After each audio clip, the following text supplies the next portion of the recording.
the plan for our new SOC. So, I think let me take it with Basil on how do you see the new laws of DPDP and I guess it's aware, okay, what is what of SOC? Log has been always played a critical role in organizations for identifying any threat. So in case if you want to perform forensic, you need a log. If you want to stop a data breach, you need a log. If you want to stop a cyber incident, you need a log. So SOC has already played a key role in the organization for protection. Okay, so with the new regulations like Jensen mentioned on the 13, like reporting on the 6, there is also timeline or guideline from 13 to have all the IP devices getting reported on the SOC, which was not earlier because we have being from the organization, there are a lot of IoT devices. Normally we have seen okay, the organizations ignore to bring their logs to the centralized monitoring solutions because first of all they are not aware what kind of devices are connected in the organization. We need to identify what are the devices, various tools, mechanisms available in the industry which can be utilized to identify what are the IoT devices available in the organizations. How we can first of all integrate these solutions with our SIM to get the log. On top of that, what are the kind of logs, like in case if we have seen, okay, the servers are integrated, but what are the kind of logs are getting integrated, whether the applications logs are being forwarded to the SIM solution. So apart from that, there are certain guidelines from certain as like specifically from SEBI to have a user access log, and that need to be restored for 2 years. Certain again mentioned that for IP devices, so any devices, the logs need to be stored for 1 year. And there is a separate guidelines from RBI to have a transaction logs for 8 years. So there are different regulators having a different requirement in terms of logs, so which has caused that lot of logs getting ingested on an SIM solution, and the SIM solutions are not able to scale up. Okay, so like in case if you want to do a query, I have personally tried to do the query for more than 24 hours, it takes ages to get the log. So basis on that, we have seen that a lot of the new partners coming up with the new solutions in terms of data lake or in terms of next gen solutions with the additional modules like they have integrated AI, ML, programming language, which enhance the capability of SOC, like in terms of UBA, which monitor the user behavior and provide us the information, okay, what exactly the activities are happening. We also have a cloud environment where the logs are getting generated, because now if you want to take those logs on our on-prem solution, it will add overhead. First will be on the network bandwidth, and again you have to scale up the existing SOC solution. So the hybrid kind of approach also we are able to see in the organization. That's what on the SOC side.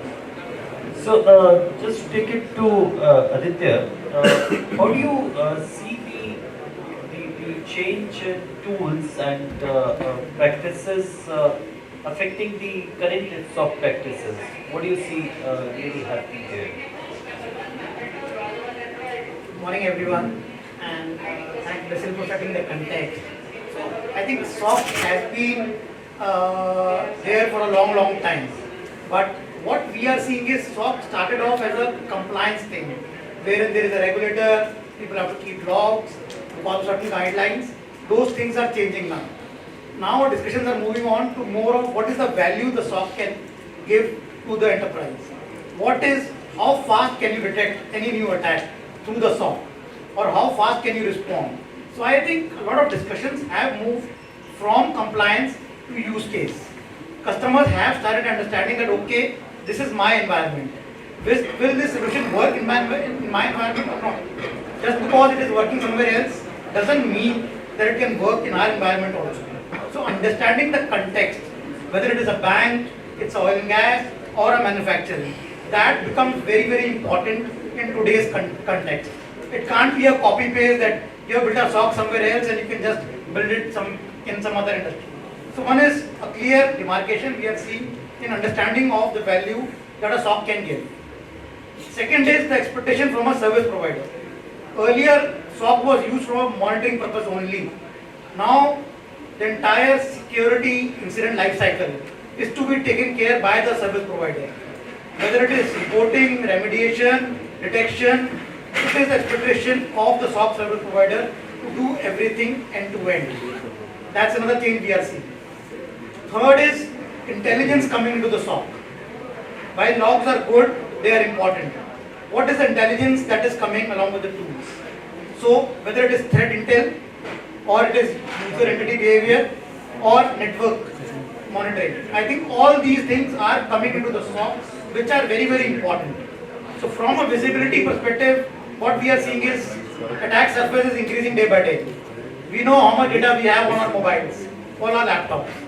How do we secure these kind of devices? What is the plan on cloud? So is it a hybrid environment or it's a 100% cloud environment? All those discussions are very, very important. So while discussing or thinking about a SOC, I think all these need to be taken into consideration. Thanks, Aditya. And rightly brought out cloud and mobile are the key elements today. Since you talked about SOC, I think we've seen everybody outsourcing their SOC elements, partly or fully. We've also seen network being the primary place from which people emerge and really affecting the organization. And we also see not being outsourced. So, just want to understand, Sri, do you see a separate place for NOC and SOC to exist, or do you see some kind of a hybrid thing happening or merging together? What are your takes on that? Good morning, everyone, and thank you for the opportunity. My short comment is separate but integrated. What I mean to say is, I believe the network operations command or center control, or for that matter SOC, or for that matter in the emerging world, the cyber physical OT security, they probably need to be separate in the sense that they are specialists, they are practitioners of their own trade.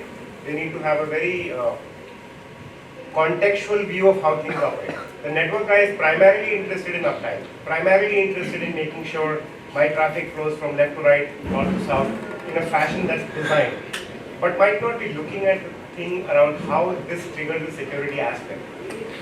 So that's one. Similarly on the OT side, right? So there are instrumentations now today, everything is in IT, everything is connected. Now there would be industrial control systems that may be throwing some alerts, but that a SOC guy will really not understand unless it is triggered with the fact that this event is correlated to something else on the identity side, is correlated to something on the downtime of an application or something of that order. Unless this is connected story, which I believe the SOC becomes the fulcrum. That view from network or coming from other systems of interest will become the choice, I would say. So in my mind, they need to be integrated, they need to be working cohesively, but I would probably want to keep the network separate, the SOC separate, to any other monitoring environment separate, basically because that's their trade. That's nice. Just to add another element, Rishad, so we talked about NOC and SOC, there's also something called OT SOC coming up. So let me add that another piece of the puzzle for you. How do you see NOC, SOC and OT SOC coming up separately, together, hybrid, one or two of them? Good morning all. I'll just give a little the depth of these three, I think, NOC, SOC and OT SOC. If you look at the SOC from an IT perspective, there are three aspects we look at from the general definition of security, which is your availability, confidentiality and integrity. If you look at NOC, their core objective would be availability. If you look at OT, their core objective would be availability but safety. So all three things will get a common theme, that will be availability. So the fundamental aspect, all three, for example, if the system goes down, it impacts all three. People have to see whether it's a security related incident or it is actually IT related incident or OT related incident. So from that sense, there is a common theme between these three where they have to work together. If there is an incident that is coming out of any of these three, so they need to work together for reason. That's point one. Point two would be response, incident response. If there is an incident, for example, identified from the SOC, The response is usually done by the respective team members, which is either from the NOC team or from the OT side of the specific team. And that requires a very good coordination. There is an important KPI typically referred as MTTR, mean time to response. That's a very important KPI from any security incident. So what that means is a very rigorous coordination with the rest of the team members. And for that requires a very integrated team. I think as Srina mentioned that integration is very critical. We've seen, I think 4-5 years back, there is a common team, NOC and SOC and sit in the same place. For especially this, I2A coordination to get things done. That's still very much in other cards. In some of the organizations, I've seen that having in the same room, this may be facing the other side. And the other way to look at it is it gives a one single facility as well, because it's usually run at 24/7 board. In one single facility, they can work together. So that's essentially reduce the cost of the organization. On the OT side of things, and again, as Shreena mentioned, it requires a specialized skills. They require a fair amount of instrumentation as well as knowledge of skills. The language which the IT, SOC and the NOC, they are almost the same. So the language with the OT guys and the skills is very, very different.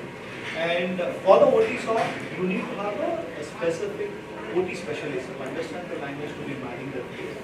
Well, the process is same, the flow of the process is more or the same, but the team members have to be very, very different.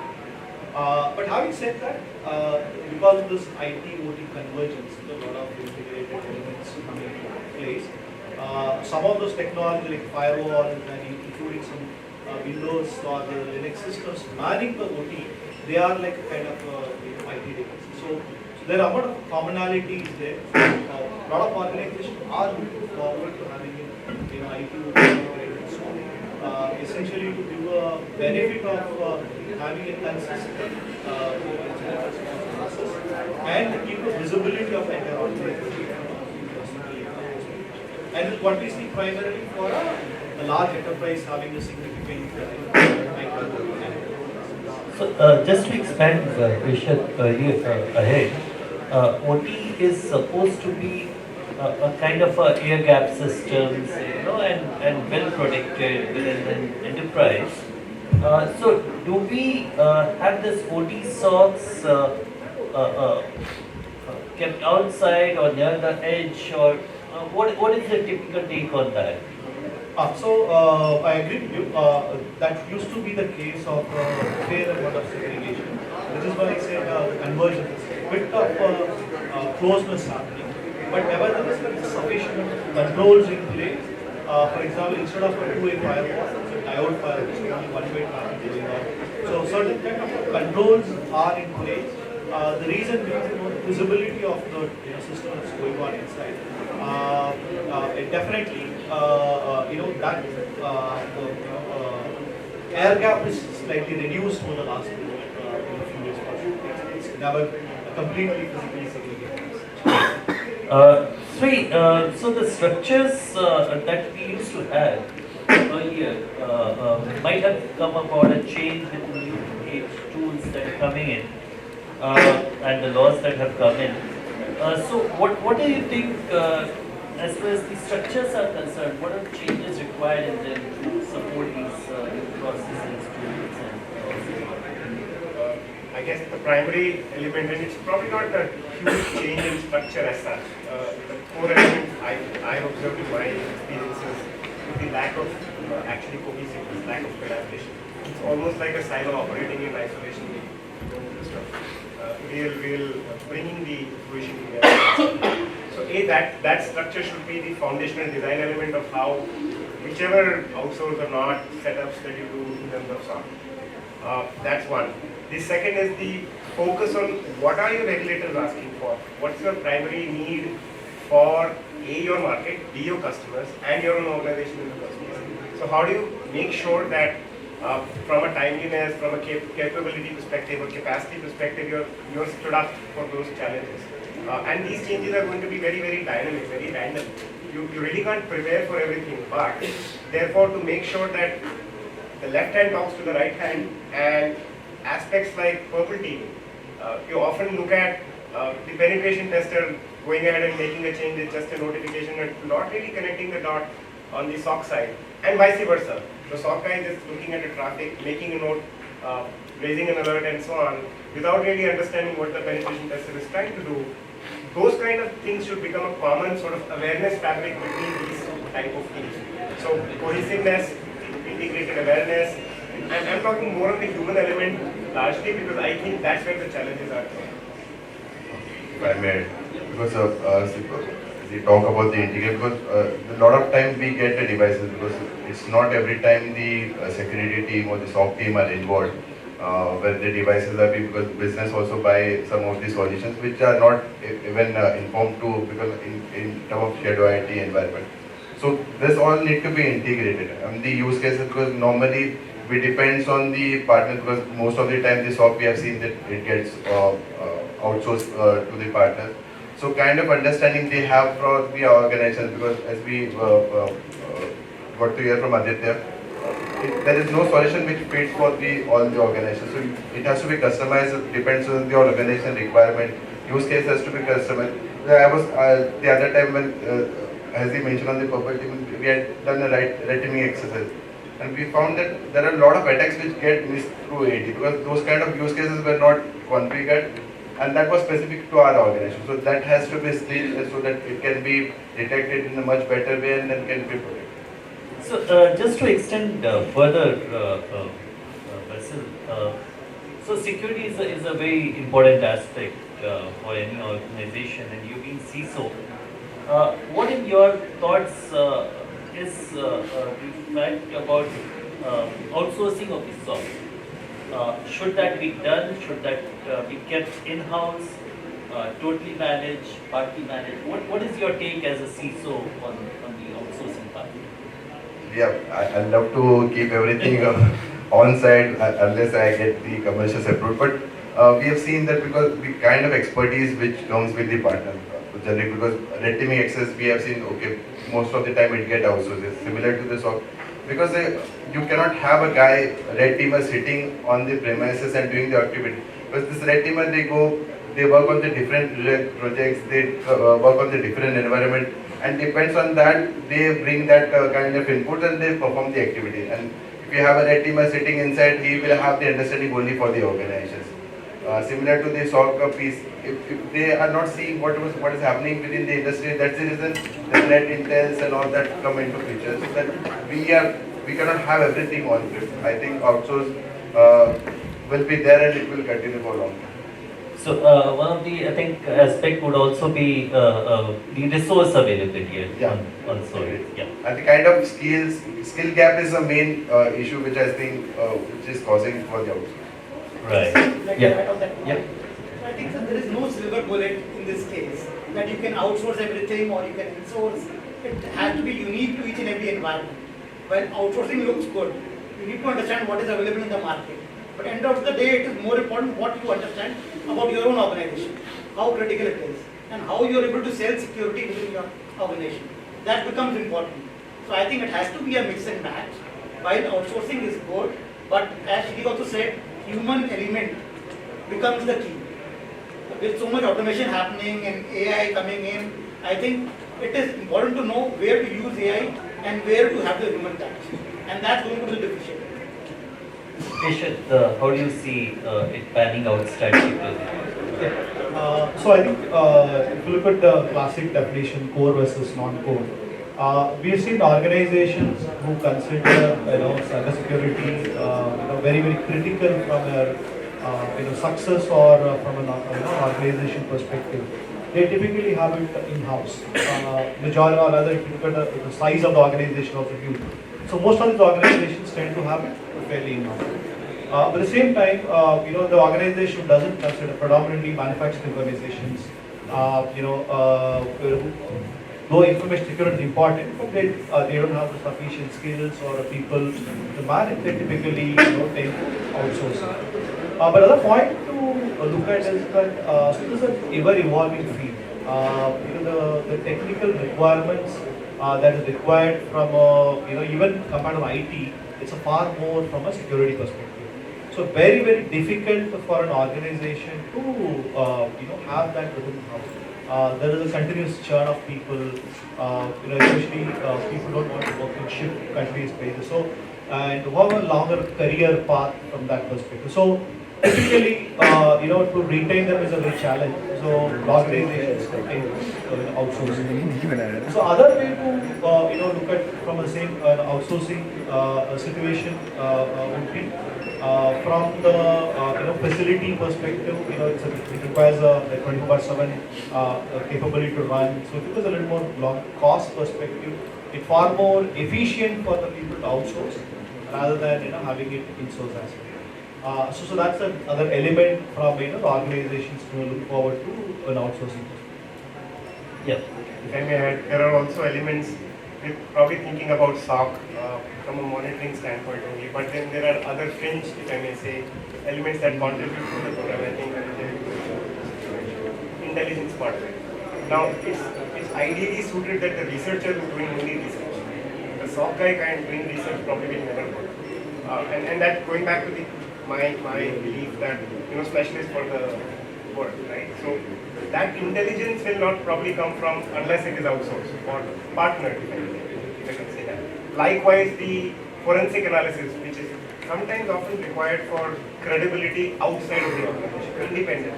So that element also needs to be looked at from a lens of outsourcing or partnering, if you will. But with the caveat that in any of these situations, or as you mentioned, Aditya, that you would have some sort of a hybrid model to say, in any of these examples, if the accountability doesn't go away, your neck is still on the line. I'll just add up, you just mentioned the hybrid. That is the majority of the organizations. So what that means is the core remains within the organization. The fringe elements or the non-value adding activity typically outsourced to a third party. That is the predominantly what we see majority of the organizations, including some of the mature organizations in the banks, even tech companies, they do that. The core remains within like the manager and even incident responders are part of the organization.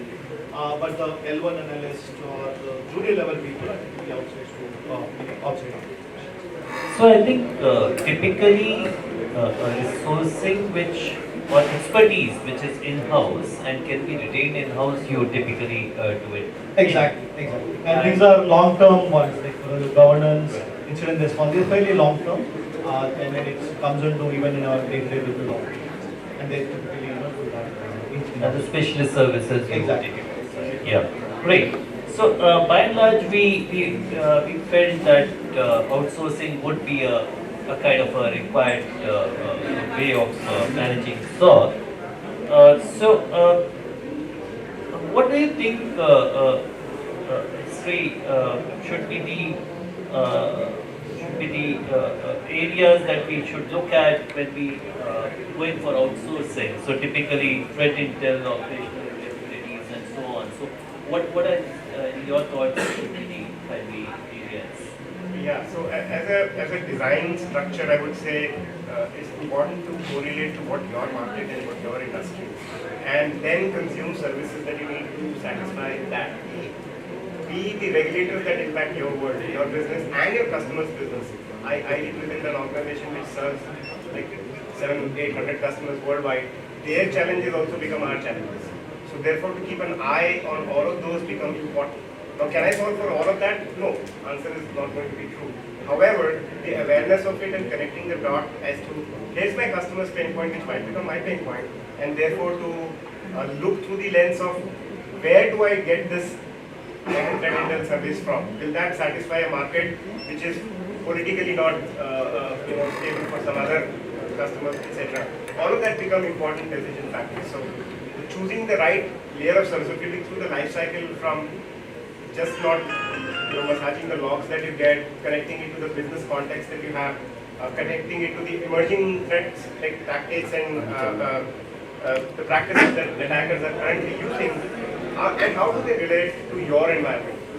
And sometimes you'd see that, okay, a petroleum company got attacked, how it is related to a company that's just manufacturing biscuits, but not forgetting the fact that they also run a similar IT infrastructure.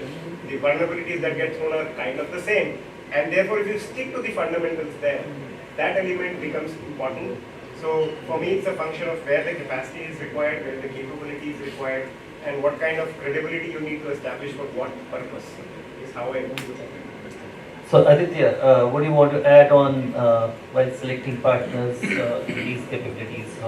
What specifically do you look at? One is, I think, while selecting the partner, one is obviously it is very, very critical. How do you select a partner? So, what is the process that you have while selecting a partner? Because once you have taken a decision, then it's kind of a marriage. You are dependent on him for at least a couple of quarters or a years, and so it is very critical that you define your requirement very, very clearly. So, one is, I think, how much understanding of that partner has about your business and what is the customization he is willing to do, because a lot of things you can't predict. As Shri also said, it's a very dynamic world.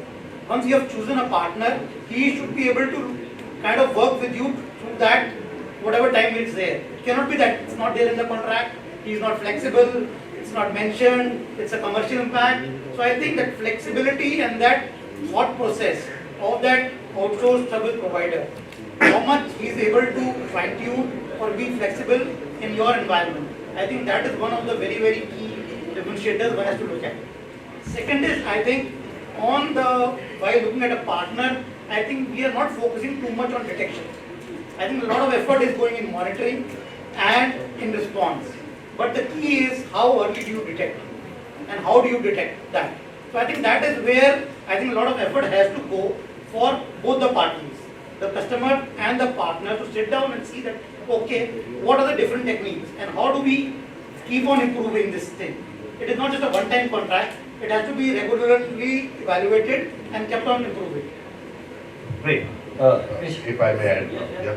So because the optimization piece, it plays a critical role, because as I mentioned earlier, because there are a lot of things like once you onboard the partner, you might have some new technology or tools getting onboarded at the later stage. So understanding those and doing the fine tuning, and it is a continuous process as the attacker and the attack patterns are getting evolved. Similarly, the rule set or the detection mechanism also need to be continuously enhanced so that we will be able to detect the attack at the early stage. Ishad, would you want to add something on the incident management? Because once the incident happens or we keep getting incidents, it's a life cycle to manage. Could you throw some light on that? Yeah. So I'll add up, extend that incident management into an automation. Essentially, he also spoke about process side. So for the SOC, the process is absolutely critical. It's a day and night operation, which means every individual has to follow a codified process. And you can't, of course, he needs to apply his brain, but there is a way to take it. So what that means is there are tools now being there for the last several years, which is the SOAR platform, security orchestration and automated response platform. What happens is instead of your traditional playbooks in terms of an Excel sheet or a Word document, almost every step, a SOC analyst needs to execute, or an incident responder needs to perform. It's kind of codified in the platform. So what that means is, majority of your, day-to-day or other monotonous activity of an analyst is actually reduced, and you can focus on, an advanced activity like an incident response or a threat hunting. So your incident response is critical. The reason is that no matter what you do, anyway you're going to get hacked. So you get to be better prepared to respond. That's always the theme in the last few years, whatever. So what that means is, you should have a better people to respond to it in a structured way. That's why the playbooks are very relevant, and those are nowadays very relevant to using a platforms like SOAR, especially for service providers. Maybe a little difficult for individual organizations, but very, very relevant for service providers who typically provide. And again, I'm mapping back to a couple of metrics which is very widely used in SOC. One is mean time to detect and mean time to respond. And with these platforms, typically helps you reduce that significantly. Now, how? In fact, just 2 days back, I saw in the RFP portal says you need to respond within 5 minutes. Or notify a client within 5 minutes. I think no human being can actually do that, but that's an ask. So the only way to help is automate some of those very critical activities. Mean time to respond, I think again it has fairly decreased over the years.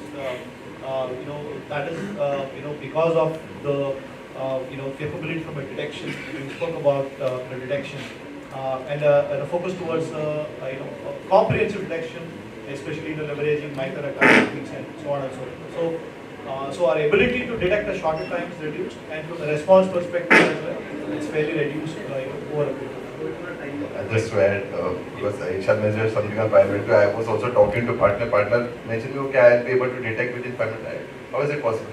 But they have some kind of automation or triaging solution with them, so that only the true positive incidents are sent to the L2 engineer, so that L1 job is completely getting automated. Right, so automation is the key today. One of the aspect, Basil, happens when incidents happen, as you talked about, the forensic becomes the key to identify as to how did it go about and what were the reasons and how do we protect ourselves. So, what are your take on forensic part? Forensic, first of all, you need the kind of laws, because understanding the zero patients becomes very critical during the forensic, because normally those kind of logs generations and that get logs getting reported to SIE, that plays a critical role, because we already have a lot of security solutions within the organizations. They generate the logs, but identifying the logs and the patient zero plays a critical role. Aditya, would you want to add something on that? Just 2 points I want to add. So forensics, what happens is when you are under attack, obviously time is the key. And it's like you're under pressure situation. There is a regulator, there is a board, there are maybe customers, and there are too many pressure points on you.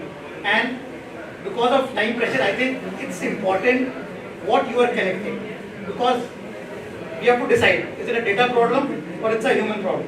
Because we are collecting so much and we don't know whether we are collecting the right data or not. And at the time of attack, we are like finding all over the place. So I think it comes back to visibility and understanding what is the data you want to collect. If you are clear that you are only collecting that data which is critical, then forensic also becomes easier. And the second part of forensics is, it is not just logs. I think if you have the entire network traffic along with the endpoint, it becomes much easier to do a kind of a RCA on the entire kind of a traffic. So, since you talked about logs and outsourcing, one of the challenge that we see is some kind of a data which is personal, which is important or confidential, flowing into the scene or other log-based tools, and those getting accessed by third-party resources. So, Sri, how do we ensure that we are not getting into problem while we outsource and these third-party resources look at that confidential data and then create those challenges? I'll actually expand on that and say people who are not required to look at it, Okay. irrespective of outsource or not. I'm a huge believer of need to know, and therefore, as you, and I think Aditya alluded to it, what are you looking at? What are the kinds of logs that you need to manage? Whatever situation you anticipate you will manage. And therefore, I would say the first design component of whatever you bring into the SIM should be not to overwhelm it, because the noise is also difficult to handle. You can put hundreds of people, thousands of automation, and still you will not run short of time and money to handle any incident. So therefore, be very judicious in choosing what you really want to report to SIM and then orchestrate that to get the actionable things happening. That's principle number one for me, if you will. The other piece is, who needs to access that detail of log, or can you anonymize some of it and just get the right layer of abstracted information to the analyst who needs to quickly make a decision on, okay, I mean, if there are 5 incidents, 5 logs pointing to 10 individuals, you don't, as a decision maker of what's the next step technically, I don't need to know their names, I don't need to know their identities, for example. I need to know, okay, maybe geography, but not beyond that as a decision maker, right? So maybe that anonymization needs to happen, and therefore need to know. That's my primary, I would say, design principle. Yes, some of it will flow into the system irrespective, and yes, some of it will end up, to your point, a subcontractor getting a view of it. Now, A, you build it on the contract to have the right confidentiality clause, geographical limitations as such, but then be assured or be, I'm going to say, aware that it's not going to be foolproof. You will have essential elements of things that you didn't want to land up in the SIM with the PIR also landing up. So you also have to have factors to deal with it, and I think we should think about it. Ishad, Excuse me, sir, sorry. We are running out of time. Can we open the floor for question and answers? I'll just take a quick view from Ishad and then we'll come Thanks. here. Thanks. Yeah, so the anonymization element, especially from a data privacy act perspective, what happens is, SOC is the one that typically pumps in huge amount of data in terms of logs. Especially, if you look at financial organizations, may come in, credit card data or possibly some individual data, usernames or addresses, mistakenly. If you're primarily taking logs from infrastructure, which is your firewalls or systems, usually you are pretty much safe. It does not collect other than your IP addresses, maximum the usernames. But if you go to the applications, that's where challenge comes in.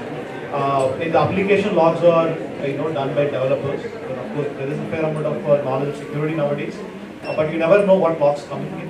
And there is a high possibility that something comes in for sure. So as what happens is that a lot of SIMs provide the capability to detect some of those data that is potentially identified as personal data PI and try to anonymize it before sending it. So that is very, very important, especially when you are ingesting logs into the SIM or any logging platform, to look at that as a very, very important element. Analyze what kind of logs that's coming in before you do it. So that's an important step. Even from a compliance perspective, even it has certain mandates to do it for 6 months. It doesn't really say what, but it's important to have that in mind before really taking it. Yeah, so anonymization might be the key because with the traffic becoming more secure, so SSL becoming the key of the data, you need to decrypt that SSL somewhere to be able to look into the data and figure out the threat, and that's where the anonymization might help out. I think we are running into that. Yes, please. Now, any questions to our panelists, please, anyone? Yep.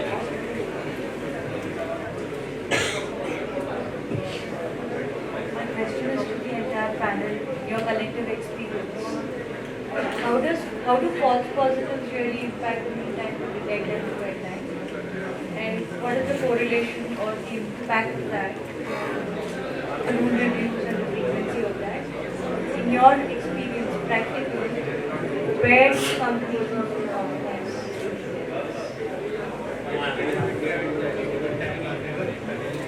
This is the third question, but first I think the false positives. I think if you look at the real-time SOC, there is close to 40-50% false positives, maybe a little more depending on organization. Some of them are specific to the organization relevant. You can completely ignore that. Which is where I said that the automation is helping, especially to remove the monotony of analysis or to reduce the false positives. That's definitely helping the false positives. The second what we spoke about is your detection efficiency.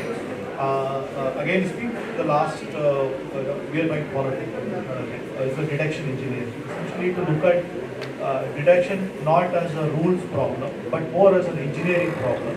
You do it as a continuous exercise.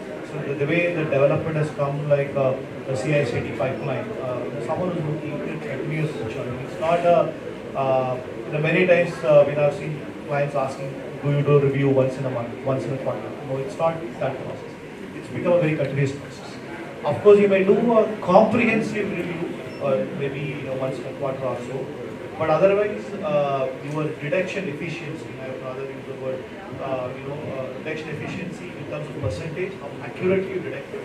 The second is how much coverage you are doing for a fighter attack. Of course, not everything comes from rules. A lot of it comes from ADR and other technologies. But how much of a coverage we are able to detect from a MITRE attack perspective. These two are very key from an efficiency perspective, and we do that. Third question I was talking about. I think I got that one. Two parts, I guess. There's the element of detection time and dwell time. I don't have the scientific correlation between them, but oftentimes the detection is fairly faster compared to the determination of the entire dwell time. The reason I'm saying so is oftentimes we have rules throwing up or logs coming into the system, but not really connecting the whole story. And because of that, you don't necessarily know the dwell time ahead, like much in advance compared to detection. That was one. The second element is, I think it's human element, the habit again, where I define a firewall rule, I define a SOAR, for example, rule, and therefore a playbook, but never actually look at it because it's been working good for the last 2, 5, 10 years. However, it's also not flushing out things it should, and therefore that's important. So, as a believer of PDCA, Plan Do Check Act, it should be as frequent as your organization's structure permit and feasible. But then that's not an element that you should miss. Because the core element of how, like we said earlier, right? It's dynamic, it's changing every day. So if you don't keep up with the change, don't flush up your things you don't need and don't need. It's like spring cleaning, right? Diwali time, spring cleaning. So you really need to do that continuously. This will be the last question because we're running out of time. I just want to ask you this to all the panelists. See, while the real instance kind of happen, forensic players come and then they install their agents and then they collect starting the logs or whatever, the material of whatever we have been collecting so far. That has been the case wherever the peer group has been attempting it. So my question is, should we even focus on a proactive IRR in place in case if any such instances do not happen? So the player knows what we are, what is our business, and then take it forward rather than to jump that point in time, getting someone and then do it. I just pass it on. I think the fact that for the purposes of credibility and independence, some of what you said is actually to be respected. And the way I like to think about it is, is that element of getting an external player as a partner to go and investigate your environment with their tool for a limited period of time is probably more suited than having that perpetual. There are many EDR solutions that actually do it even today. So that element of continual response is available today also. Yeah, so that is the we perform CCFP or the rating exists to know what things are happening in the organization, where are the gaps, so that can be mitigated much faster before the attacker can compromise. I'll just add what Shriram mentioned. See, the reason why the forensics folks do that is because they need a lot more deeper information than your basic data required for compliance. And the second aspect is that some of these data goes back much more backwards, actually, 20 days or you cannot, there is a bit of a cost prohibitiveness. You want to onboard everything to an existing data. That's the reason why a lot of organizations don't do that. If they onboard every information to an endpoint, your SIM will go past. Right? So these tools, what I mentioned, EDR and existing tools, they are there. You can switch on when it's required and then do it. So you don't do it on a day-to-day basis, but if you find something, go deep dive. That's the mechanism. You can do it in-house as well. You don't have to rely on an external. Thank you so much for this enlightenment, the session and the discussions that we had. And thank you to all the panelists and to the audience for listening to us. The one point that I would like to highlight is the skill gap point was taken by the panelists, and we would like to see industry coming forward and taking up this important fact so that we do not outsource and we utilize talent, abundant talent that India has. So before we disperse, I would like to hand over speaker mementos to our honorable panelists.